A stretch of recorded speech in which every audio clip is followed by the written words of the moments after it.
Is faith simply believing something in your mind, or is faith something more? Today we'll see God test Abraham, whose faith shows in a whole new way, on The Bible Brief. Are you enjoying the show? If you haven't left us a review on your podcast player, will you do that today? Your review will help others discover the show, so tap the link in the show notes to leave a review.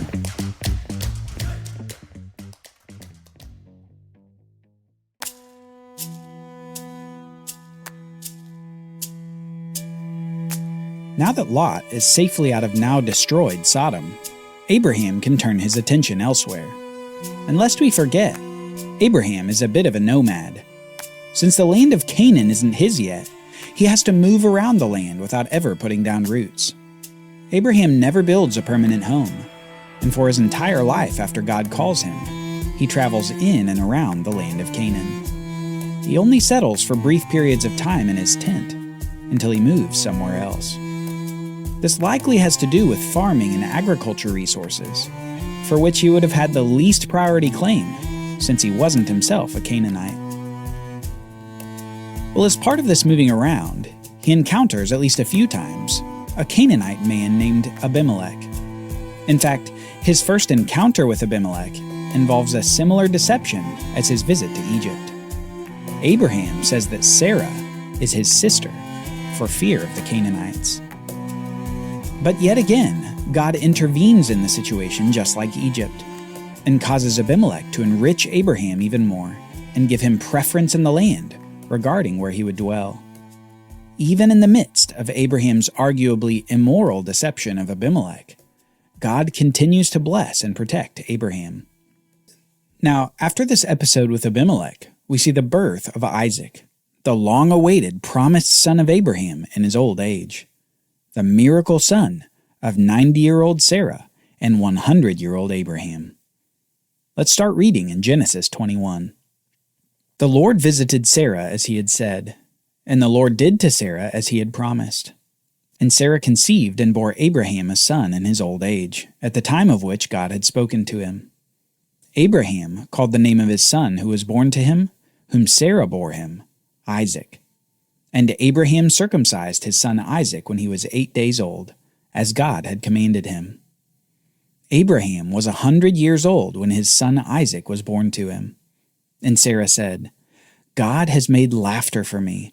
Everyone who hears will laugh over me.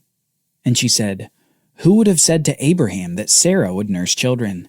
Yet I have borne him a son in his old age. Now, it's no wonder that laughter is mentioned so many times by Sarah here.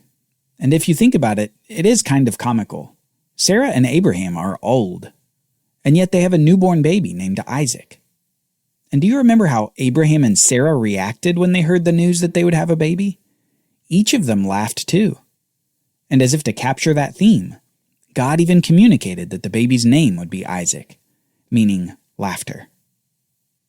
Notice something else, though, about what Abraham does after this son of promise is born. He circumcises him on the 8th day as a sign of the covenant that God made with Abraham that's going to be passed down through Isaac.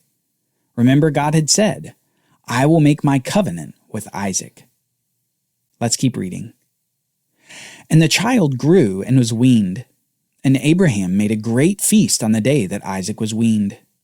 But Sarah saw the son of Hagar the Egyptian, whom she had borne to Abraham, laughing. So she said to Abraham, Cast out this slave woman with her son, for the son of this slave woman shall not be heir with my son Isaac. And the thing was very displeasing to Abraham on account of his son. Many months after Isaac's birth, on the great festal occasion where Isaac was weaned, there's one more piece of laughter in this story, and it doesn't seem like it was happy laughter.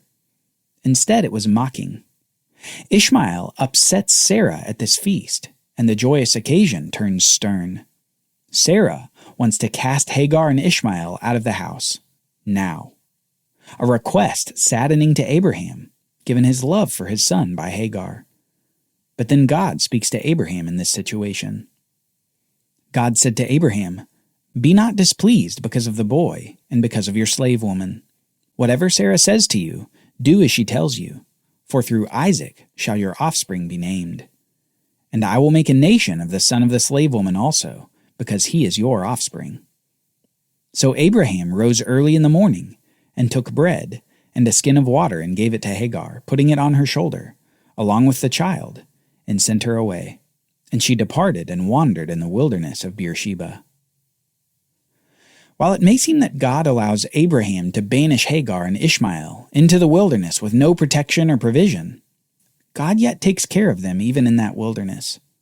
Just as God saw Hagar and Ishmael when they were initially cast out almost 14 years prior, God saw them even now. And we see God provide them with water and hope for a future. Eventually, we see that Hagar makes her way back to Egypt and finds a wife for Ishmael. God's promise to make Ishmael into a nation begins to bear fruit.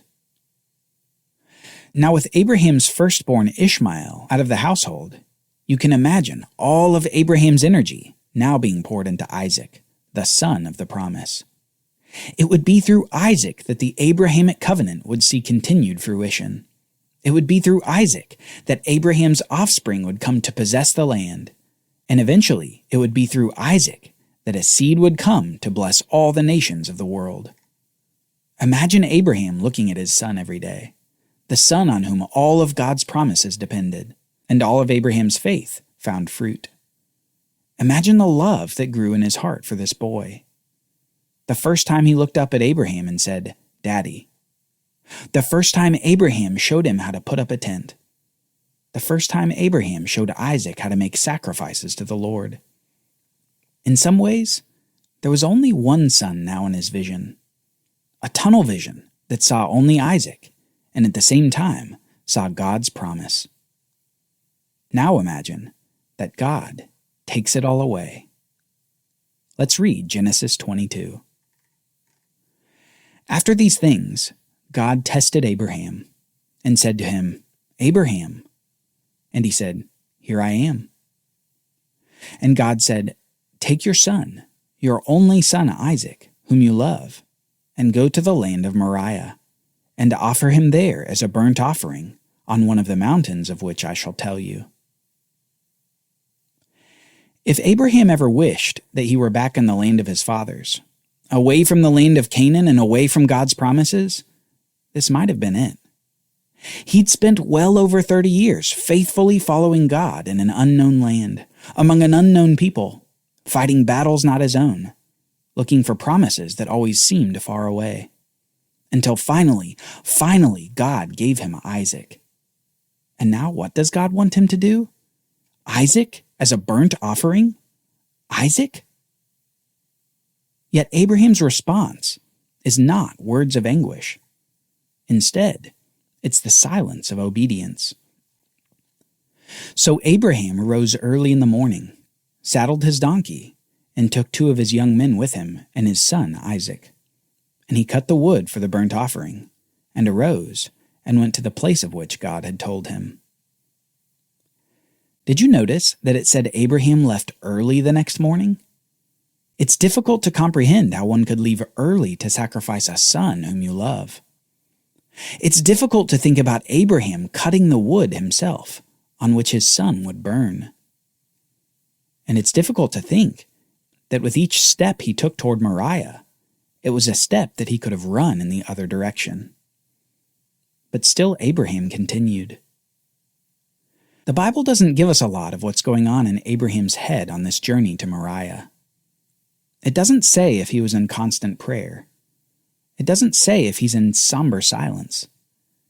Instead, it leaves things to our imagination. Perhaps in some way to put the reader in Abraham's shoes. Perhaps to put the reader in Isaac's shoes. But soon they arrive at their destination. On the 3rd day, Abraham lifted up his eyes and saw the place from afar. Then Abraham said to his young men, "Stay here with the donkey. I and the boy will go over there and worship, and come again to you." And Abraham took the wood of the burnt offering, and laid it on his son Isaac. And he took in his hand the fire and the knife. So they went both of them together. As they arrive at the mountain which God had identified, it's difficult to understand the words Abraham speaks to the servants who accompanied them. He speaks as though Isaac will return, even though his mission is the death of Isaac as a burnt offering. Perhaps even more difficult, however, is picturing Isaac carrying the wood on which he will burn, as Abraham lays it on his back, as if Isaac is a beast of burden. All this while Abraham carries the very items to spill the blood of his son, the knife and the fire. And Isaac said to his father Abraham, "My father." And he said, "Here I am, my son." He said, "Behold the fire and the wood, but where's the lamb for a burnt offering?" Abraham said, "God will provide for himself the lamb for a burnt offering, my son." So they went both of them together. You can picture Abraham just trying to hold it together at this point, his hands trembling and sweating as his son asks him a question he perhaps didn't want to answer. Isaac had sacrificed with Abraham before. He knew that an animal was required to make a sacrifice to God. And for Isaac, it's the most innocent question. But for Abraham, it's a blow to the heart. But just as Abraham's obedience is surprising, so is his response. God will provide for himself the lamb for a burnt offering, my son. Finally, they come to the spot. Isaac has carried the wood up the mountain with his elderly father, innocently looking for the animal that they will sacrifice. All the while, Abraham has been looking at the sacrifice the whole time. His son, his only son, whom he loves. When they came to the place of which God had told him, Abraham built the altar there and laid the wood in order, and bound Isaac his son and laid him on the altar on top of the wood. Then Abraham reached out his hand and took the knife.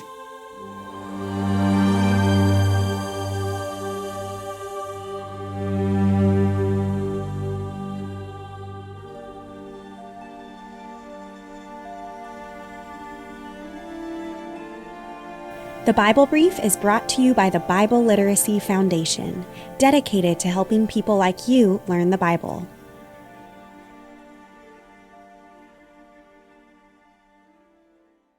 Copyright Bible Literacy Foundation 2023.